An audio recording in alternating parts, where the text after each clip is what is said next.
For Monday, the 18th of December. I'm Stephen Ridgway, and on the countdown to Christmas. Hurrah. Apache struts. There is a new bug in Apache struts. It is being tracked as CVE 2023 50164. It's harder to exploit than the previous one from 2017 that was responsible for the breach at Equifax. But given that Struts is very commonly used as a component within all sorts of other things, do be aware of this. So there's a good article on Dark Reading which points you in the right direction for information about this.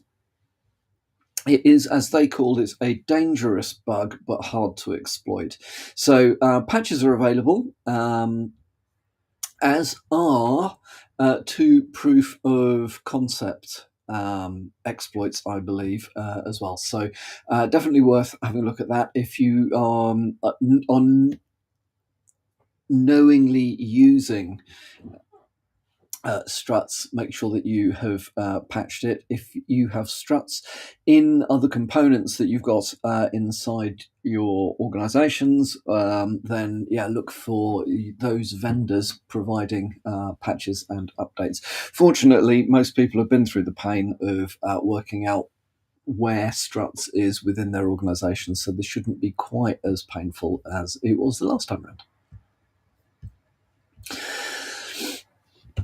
3CX, the VoIP communications company, has warned users to disable SQL database integrations because there is a vulnerability in that particular component. There isn't a great deal of information that's out there, but the issue affects versions 18 and 20 of 3CX's voice over internet protocol software, so the VoIP software. Not all integrations appear to be vulnerable. However, and also, SQL integration appears to be a legacy integration. However, it is worth checking that you haven't got that switched on for whatever reason. If you have it switched on and you need it, all I can suggest is that you check with 3CX as to mitigations. Article in Bleeping Computer, as always, has got some good information in it, but it isn't clear, other than switching it off, how to address that particular vulnerability at the moment. So there's some new malware attacking Linux desktops. Kaspersky is referring to it as NK abuse.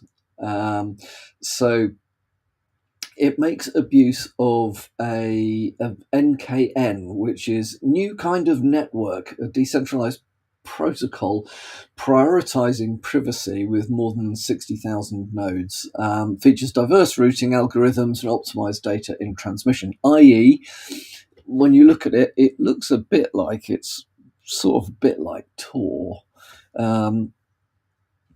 Tor without the dark web bit. Tor as in routing things in ways that are difficult to track. However, there is evidence that there are vulnerabilities in this particular protocol, and those are being actively exploited. So the malware that is installed then looks for things like OS type in order to pull down the right, as it were, the right flavors, right versions. It is perfectly capable of infecting Intel, ARM, AMD, and MIPS chips, runs out of the temp directory.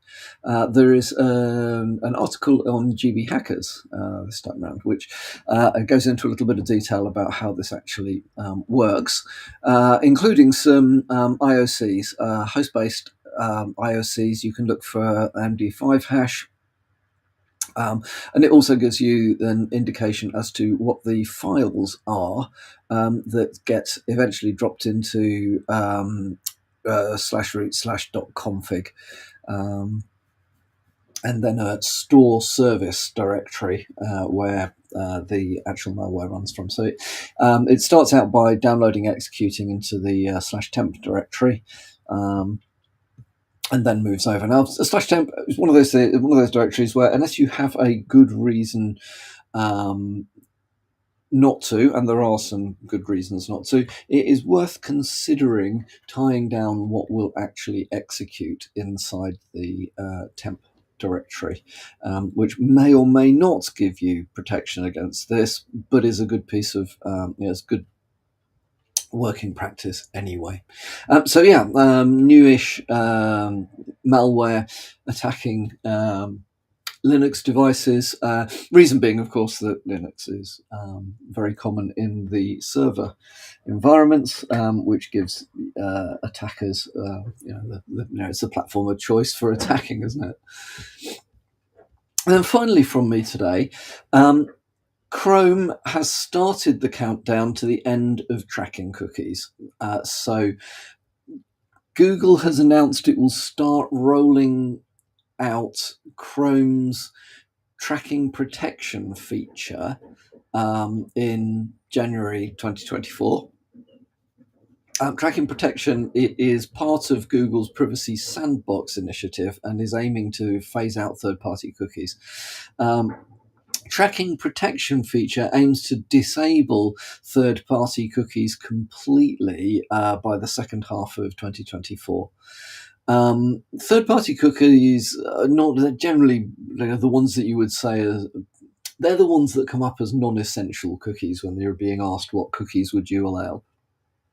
And they can be used to track visitors that move from one site to another. The idea being they can create profiles in the background for personalized ads is generally how they're used. But they can equally be misused in order to, track you and so on. So there is at the moment, at the moment, browsers give you the option to set a flag called "Do Not Track," but it is down to the website whether they adhere to that or not. And let's be honest, a lot of them don't follow the rules in that sense. So this is going to eliminate that problem as it's rolled out by completely effectively rewriting the whole way that this third-party cookie piece works. So if you are reliant on the current, on tracking cookies, be aware of this stuff, which is, I think, going to be more. Well, no, actually, it could be an issue for both the server side and the client side of this. If you actually like having targeted ads, there may be a while when you're not getting quite the ones you want. It may have to be opt-ins and so on and so forth with this stuff, but it is generally a good idea. There is a lot that your browser is telling the world about you that you're not aware of unless you go and look. So I think at least the general principle that Google's got here is quite a good one. Well, that is all from me for today. Hope you have a good start to the week, and I'll speak